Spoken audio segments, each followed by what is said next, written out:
The Joe Dynasty is ending. Confucius wants to restore the old Zhou political and ritual order. The new Qin Dynasty has some new ideas. Lord Shang is the most convenient author to refer to as an example of this. He became the emblem of the new political philosophy of Qin.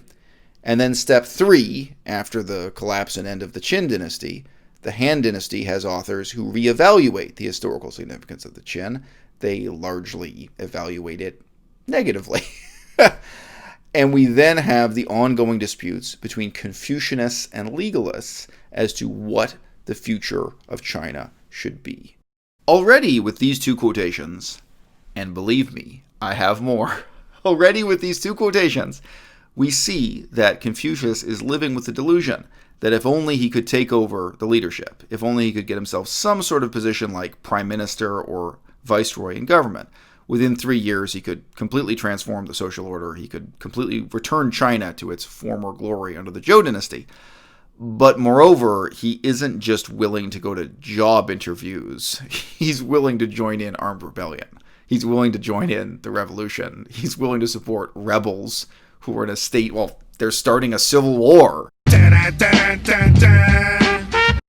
How many of these names do you recognize? These are some of the greatest, the most important authors, political philosophers in the history of China. And they're some of the most important in the history of the world. And they're not just important in the past tense, they're important and influential for more than 1 billion people in China right now. They're going to be even more important as the next 50 years of our history unfolds.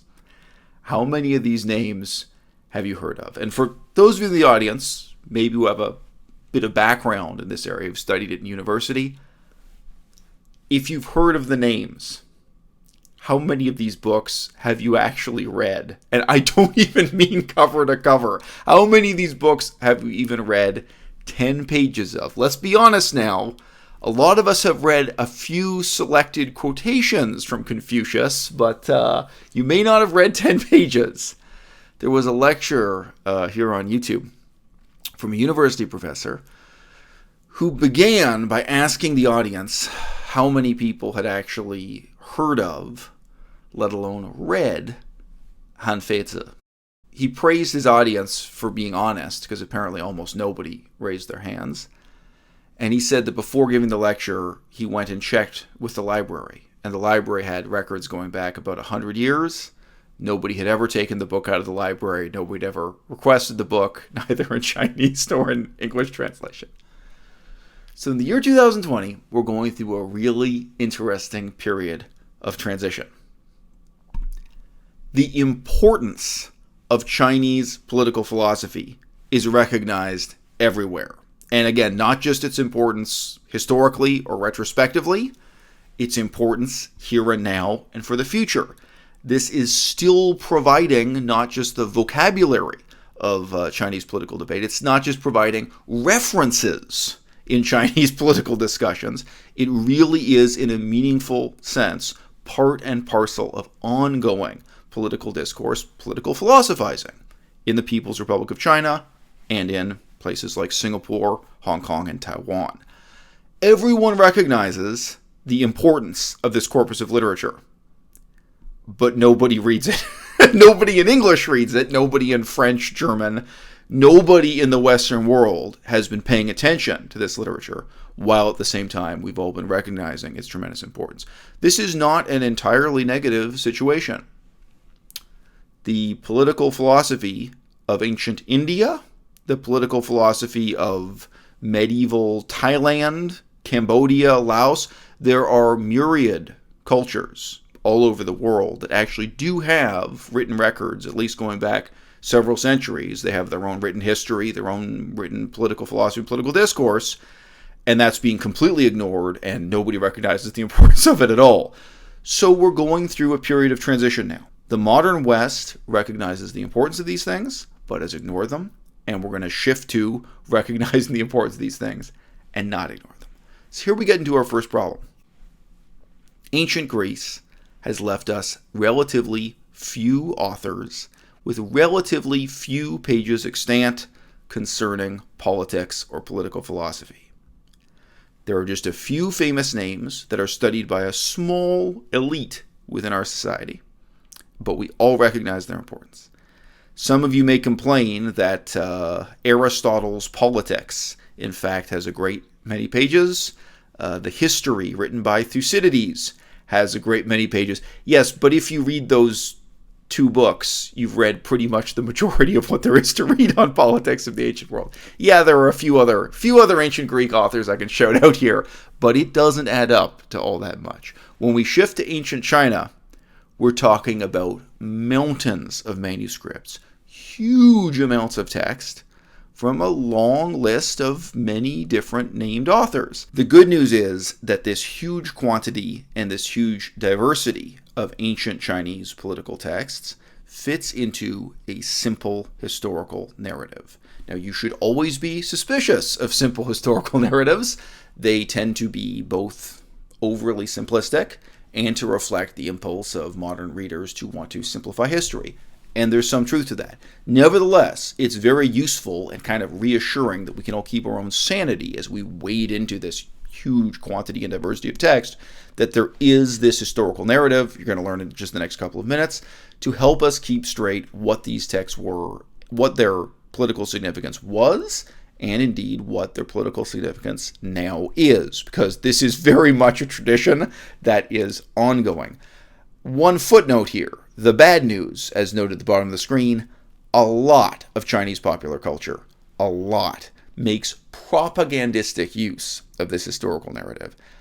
The extent to which mainstream Chinese movies misrepresent, misinterpret, wildly reinvent this history, it's just kind of mind-blowing to me. And given that many children grow up watching these films, whether you regard them as popularizing entertainment or as political propaganda or both, because they're both, it's very easy to see how a child who grows up watching these movies would, as an adult, have mixed misapprehensions about who these historical figures were, what their political significance now is. So expect controversy. If you talk about these subjects with Chinese people, they may get angry at you, they may get confused, and it's unlikely to be that they're mouthpieces for Communist Party propaganda. More likely, they themselves have just grown up with this kind of popularizing mix of historical fact and fiction. Bottom left corner of the screen, I've expressed this simple historical narrative with the utmost simplicity in just 3 stages. 1. The Joe Dynasty collapses. Keep in mind, the Joe Dynasty, you're talking about roughly 800 years of history. Comparisons are odious, but the collapse of the Joe Dynasty would have been, for people in China at that time, an event much more significant than the collapse of the Roman Empire in Europe. So the collapse of the Joe Dynasty, step 1 here, it was a big deal. Step 2, the Qin Dynasty, emerging out of what's called the Warring States period. Look, all this terminology doesn't matter. It'll be on the test. If you're actually in university, you need to know the term Warring States period. The Qin Dynasty changes everything, for better or worse. And then step 3, the Han Dynasty reflects on and debates those changes thereafter. Is this the whole story? Of course not. You could start the story earlier with the rise of the Zhou Dynasty, but this is it in 3 simple stages. While the Zhou Dynasty is declining, Confucius is an ultra-conservative trying to return to Zhou-era tradition. Politically, his side lost. Every other side was really talking about significant innovations following after the collapse of the Zhou. The other major authors didn't want to idealize the past, or at least not to the same ludicrous extent that Confucius wanted to. This is only slightly more complex than the 3-step timeline I presented you with before. The Zhou Dynasty is ending. Confucius wants to restore the old Zhou political and ritual order. The new Qin Dynasty has some new ideas. Lord Shang is the most convenient author to refer to as an example of this. He became the emblem of the new political philosophy of Qin. And then step 3, after the collapse and end of the Qin Dynasty, the Han Dynasty has authors who reevaluate the historical significance of the Qin. They largely evaluate it negatively.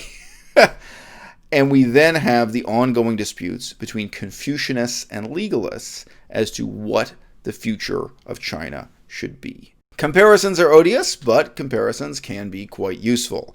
I remember just a few years ago when I was teaching my girlfriend the history of ancient Greece, and we read through the major political philosophers that have come down to us, extant from ancient Athens. I similarly summarized the political history of that period, and you see here a timeline, whether you think of it as complex or simplistic, showing that you really can understand who these major authors are, Socrates, Plato, Thucydides, Xenophon, Herodotus, just by considering which war it was they were born during, which war it was they fought in, which wars they were too young or too old to really appreciate the significance of. There's this one period where Athens is at war with Persia. There's this other period where they're at war with Sparta, and then we get into this kind of twilight of Athenian democracy, where increasingly it is Rome that is the center of political debate and the concern of historians and philosophers, and the significance of Athens begins to disappear, at least in the written record of history, rightly or wrongly. If you were to ask me, why does anyone read Aristotle? Why do people still read the ancient Greeks? The most honest answer I could give you is because they have to. And if you were to ask me, why do people remain ignorant of the political philosophy of ancient China? My answer is because they can. People tend to remain as ignorant of things as they possibly can be. This is part of the tragedy of human nature. There is definitely pressure on us to know Aristotle. Who could possibly get through life? Even someone like Bill Clinton. He would at least have to be able to fake his way through an interview pretending that he's read and understood Aristotle's significance for the development of modern democracy out of its ancient roots in Athens and so on and so forth. It is true that these Chinese sources are lacking that kind of impetus of guilt that in order to be a sophisticated person in the 21st century, you've just got to read Aristotle. But there's also a sense in which the Chinese texts are alienated from a great deal of our political discourse because they show absolutely no interest in democracy. Now, to be fair, I actually feel there's a similar contrast even if you look at the texts of ancient Greece versus ancient Rome.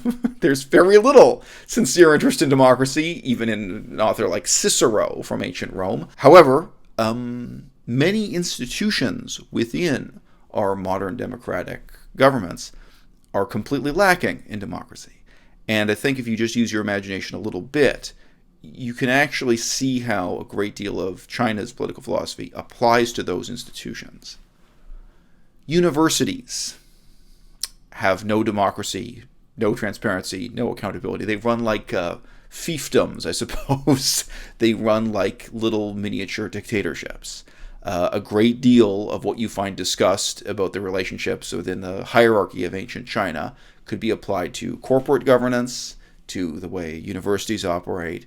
It may not apply so well to the way we like to think of democratic governments in the Western world, and the extent to which the philosophy is applicable to the modern West might be a horrifying reminder that our societies are not as democratic as we'd like to imagine them. They're certainly it's much less democratic than ancient Athens was. Topic for another video. In ancient Greece, we find this contrast between democracy, aristocracy, oligarchy, and of course, even these terms I'm using, all of them come straight out of Aristotle. The vocabulary we have to discuss this comes out of ancient Athens. In the ancient Chinese texts, there is zero democracy. There is zero interest in the will of the people, no concept of participation or representation of the people. And indeed, there's a very telling quotation from Confucius, where he says that when government operates properly, the common people have no opinions about politics whatsoever. If people are talking about and voicing their opinions about politics, it's a sign that the government is falling apart. In ancient China also, zero interest in cross-cultural analysis, such as we see in an ancient Greek author like Herodotus.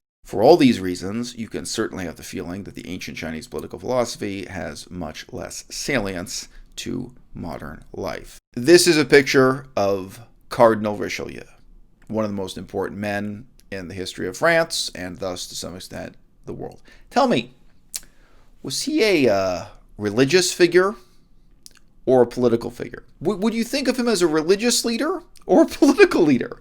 Of course, he was both. We are raised with the delusion in the 21st century Western world, not that religion and politics are one thing that we forcibly separate, but that they're intrinsically and inherently separable and always have been. that they are two distinct domains and always have been throughout history and still are now. Nothing could be further from the truth. This is totally untrue in the history of the Western world. It's totally untrue in ancient Athens and ancient Rome. It's totally untrue in medieval Europe, and it's untrue in the modern world now. But it is a delusion we cling to. And when we look into the texts of other cultures, when we look at ancient India or ancient China or ancient Thailand or anywhere else, we tend to separate, even if it's just literally separating into different books on different bookshelves or different lectures in the university that day, we tend to separate the religious from the political. Each and every one of the extant authors we have about politics in ancient China was also writing about religion. There is no separation to be found. It's extremely misleading to think that Confucius wrote about religion and not politics, or that a secular author, a so-called secular author like Han Fei, wrote about politics but not religion. I can quote you long passages from the Han Fei that are 100% Taoist spiritual philosophy. It's just, let me put it this way. The idea that Confucius is not interested in politics, this could only be created and sustained by very selective quotation and concealment of about 90% of the text, and the idea that Han Fei is not interested in religion, likewise, would involve a great deal of cherry-picking and sleight of hand. And now you get this disclaimer at the bottom of the screen in yellow that I don't want to talk about how it's some kind of terrible mistake to separate this corpus of ancient Chinese political texts into Taoism, Confucianism, and legalism. One of the reasons why that is a mistake is that it creates this pleasing illusion that somehow Confucius was a religious leader but not a political leader, and that some of the other authors were political leaders but not religious leaders, and that's really misleading and dangerous and wrong. However, I do understand why people wanted to create this category of the legalists. Some people call them the realists, because for one thing, every single one of them was openly a vicious critic of Confucius and the Confucianists. So there's tension, and you can divide the authors into different rival camps. Broadly speaking, the people we refer to as legalists were men who had practical experience in business, in worldly affairs, in warfare, and in the actual business of the government. Whereas someone like Confucius, well, let me just read you this quotation in brief. Zigong asked about governing. Confucius said in reply, "Simply make sure there is sufficient food, sufficient armaments, and that you have the confidence of the common people." Zigong then said, "If sacrificing one of these first three things became unavoidable, which would you sacrifice first?" Confucius replied, "I would sacrifice the armaments." Zigong said, "If sacrificing one of the two remaining things became unavoidable, which would you sacrifice next?" Confucius replied, "I would sacrifice the food. Death has always been with us, but a state cannot stand once it has lost the confidence of the common people." To this, I add the simple observation, this sounds like the opinion of someone who has never experienced starvation and warfare.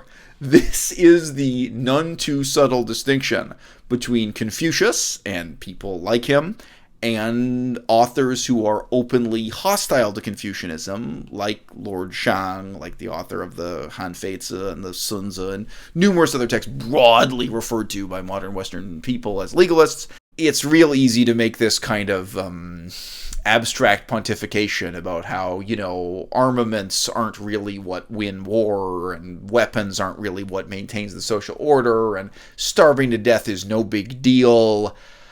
The guys who've actually been through war, anarchy, rebellion, desperate, terrible struggles, and who've actually seen people starve to death or come close to starve themselves, let's just say the difference in tone, it's none too subtle at all. So contrary to this notion that Confucius is somehow a religious rather than a political leader, I'm here emphasizing every single page of the Analects of Confucius is political in nature. And what you see at the bottom of the screen in yellow is the shocking but necessary next step, where I begin to explain to you that Confucius was indeed conspiring to take over the government. Yes, I said it, and yes, I can back it up. First quotation here.